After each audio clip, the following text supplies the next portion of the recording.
जब भी world level पर बात पावरफुल कंट्रीज की आती है तो इसमें अमेरिका, रूस, चीन, इंडिया जैसे देशों का नाम दिमाग में आता है, लेकिन इजराइल जैसे देश का नाम कभी भी हमारे दिमाग में नहीं आता है। वैसे आपको ये जानकर शायद थोड़ा आश्चर्य जरूर होगा, लेकिन चारों तरफ से इस्लामिक स्टेट से घिरा होने के बाद भी इजराइल जिस मजबूती के साथ दुनिया के सामने खुद को रिप्रेजेंट करता है वो काबिले तारीफ है। चारों तरफ से मुस्लिम पॉपुलेशन से घिरा ये देश पूरे विश्व में अपने सैन्य ताकत के लिए जाना जाता है। ऐसे में क्या आपके दिमाग में ये सवाल नहीं उठता कि आखिर ये देश चारों तरफ से इस्लामिक स्टेट से घिरा होने के बाद भी इतनी मजबूती से कैसे खड़ा रहता है? आइए जानते हैं। तो welcome back to the knowledge is everything, जहां हम आपको बताएंगे इजराइल देश के बनने से लेकर इसके इतने पावरफुल होने के पीछे की सारी वजहों को। तो कहीं मत जाइएगा, बने रहिएगा हमारे साथ वीडियो के एंड तक। चलिए वीडियो शुरू करते हैं। अरब में बसा ये देश दक्षिण पूर्व भूमध्य सागर के पूर्वी छोर पर स्थित है। अगर हम इस देश को इंडिया से कंपेयर करें तो ये भारत के हरियाणा राज्य से भी कहीं छोटा है क्षेत्रफल की दृष्टि से, यानी यहाँ का क्षेत्रफल 22,145 स्क्वायर किलोमीटर है। सीरिया के दक्षिण पश्चिम में मौजूद गोलन हाइट्स और पश्चिम क्षेत्र में मौजूद गाजा यहाँ का ऐसा क्षेत्र है जिसको लेकर यहाँ हमेशा विवाद बना ही रहता है। बात करें अगर इसके प्रमुख शहरों की तो यहाँ का सबसे प्रमुख शहर तेल अवीव है, जिसके राजधानी यरूशलेम है। यहाँ की पॉपुलेशन लगभग 91,74,520 है, जिसमें 3/4 हिस्सा यहूदी पॉपुलेशन का है। वही बाकी बचे हुए लोगों में से कुछ लोग इस्लाम धर्म को मानते हैं तो कुछ लोग बाकी और धर्मों को मानते हैं। इस देश में पूरे विश्व की सबसे ज्यादा यहूदी पॉपुलेशन बसती है और यही वजह है कि इसे यहूदियों का देश भी कहा जाता है। अगर हम यहाँ के पॉपुलेशन को परसेंटेज में कैलकुलेट करेंगे तो यहाँ पर लगभग 73.6% यहूदी, 18.1% मुस्लिम्स, 1.9% ईसाई और बाकी बचे हुए परसेंटेज में बाकी धर्मों के लोग आते हैं।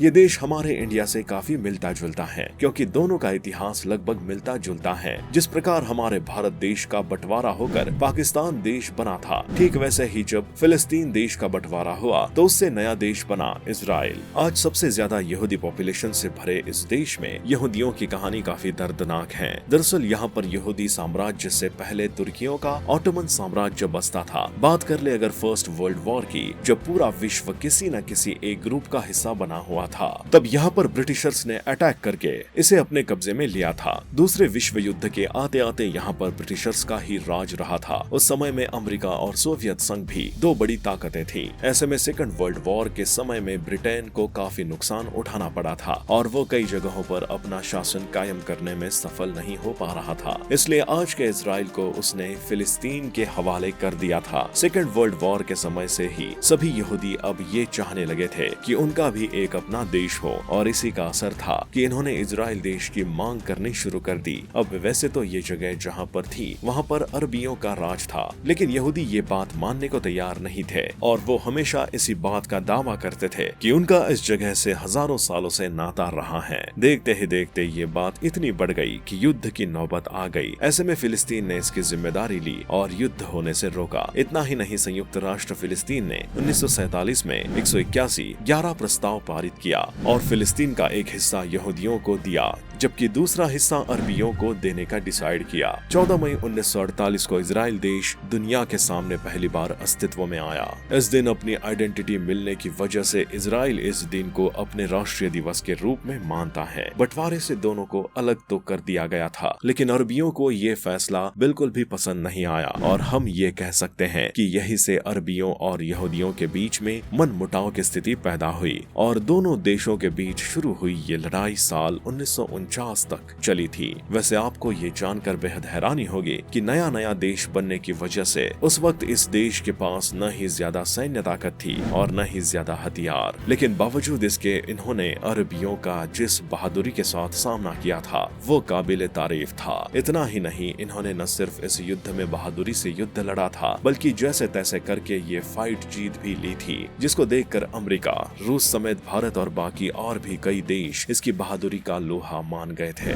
यहाँ पर साल 1949 में जीत दर्ज करने के बाद डेविड बेन गुरियन पहले प्रधानमंत्री बने थे। वैसे इस युद्ध में तो ये देश जीत गया था, लेकिन चारों तरफ से इस्लामिक स्टेट से घिरा होने की वजह से इसके काफी सारे दुश्मन भी बन गए थे जो कैसे भी करके इस पर अटैक करके अपना आधिपत्य जमाना चाहते थे। लेकिन अभी इजराइल की इस जीत के बाद किसी भी देश के इस पर डायरेक्ट डायरेक्ट अटैक करने की हिम्मत भी नहीं हो रही थी। बात करते हैं साल 1967 की, जब इजिप्ट, सीरिया, जॉर्डन, इराक और बाकी और भी अरब देशों ने मिलकर इस पर अटैक करने का डिसाइड किया। इतने देशों के एक साथ होने के बाद भी ये युद्ध इजराइल के लिए फायदे का सौदा ही साबित हुआ था। कुल 6 दिनों तक चले इस युद्ध में इजराइल ने अपनी एक बार फिर जीत दर्ज की थी और एक नहीं बल्कि अरब के कई और हिस्सों पर अपना कब्जा जमा लिया था। इस युद्ध के बाद ही इजराइल मिस्र के गाजा स्ट्रिप, जॉर्डन के वेस्ट बैंक और पूर्वी यरूशलेम और सीरिया से गोलन हाइट्स को छीन लिया था और उन पर अपना कब्जा जमा लिया था।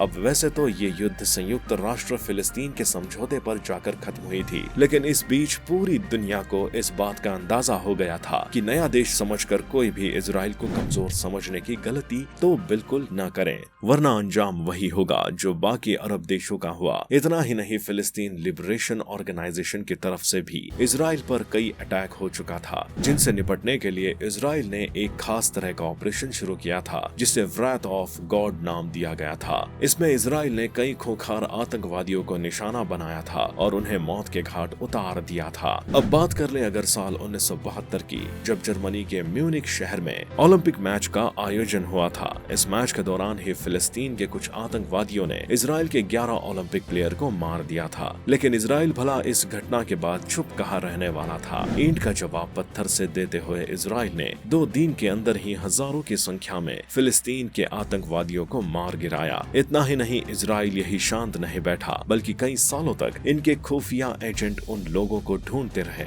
जो उनके प्लेयर्स को मारने में शामिल थे और उनमें से एक एक लोगों को ढूंढकर मौत के घाट उतारा था। इजराइल के इस कदम के बाद किसी और आतंकवादी संगठन की हिम्मत नहीं हुई कि वो दोबारा इजराइल की तरफ आंख उठाकर भी देख सके। इतना ही नहीं, साल 1974 में कुछ आतंकवादियों ने यहाँ के कुछ नागरिकों को युगांडा में बंदी बना लिया था, लेकिन जब ये बात इजराइल को पता चली तो इस देश ने 1 मिनट का भी समय नहीं लिया अपने नागरिकों को बचाने के लिए और रातों रात ही अपने नागरिकों को युगांडा से सही सलामत वापस ले आया। अपने इन नागरिकों को बचाने के लिए इजराइल ने ऑपरेशन थंडरबोल्ट की शुरुआत की थी। अब अगर आप ये सोच रहे हैं कि ये देश आखिर इतना ताकतवर कैसे है, तो इसके पीछे इसकी इंटेलिजेंस एजेंसी का नाम आता है, जिसे मुसाद के नाम से जानते हैं। इस जांच एजेंसी की ये खासियत मानी जाती है कि आज तक इसका कोई भी ऑपरेशन फेल नहीं हुआ है और शायद यही वजह है कि दुनिया का बड़ा से बड़ा पावरफुल देश भी इस देश से टक्कर लेने के बारे में सोचता नहीं है। इस देश को पूरे विश्व के सामने अपनी अलग आइडेंटिटी प्रूव करते वक्त ये बात बहुत अच्छे से समझ में आ गई थी कि अगर इस देश ने अपने डिफेंस और सैन्य ताकत पर ध्यान नहीं दिया तो इसके आसपास बसे दुश्मन देश बिल्कुल भी समय नहीं लगाएंगे इस पर अटैक करने में और कब्जा जमाने में। ऐसे में इस देश ने आजाद होने के बाद सबसे पहले अपने सैन्य ताकत को मजबूत किया।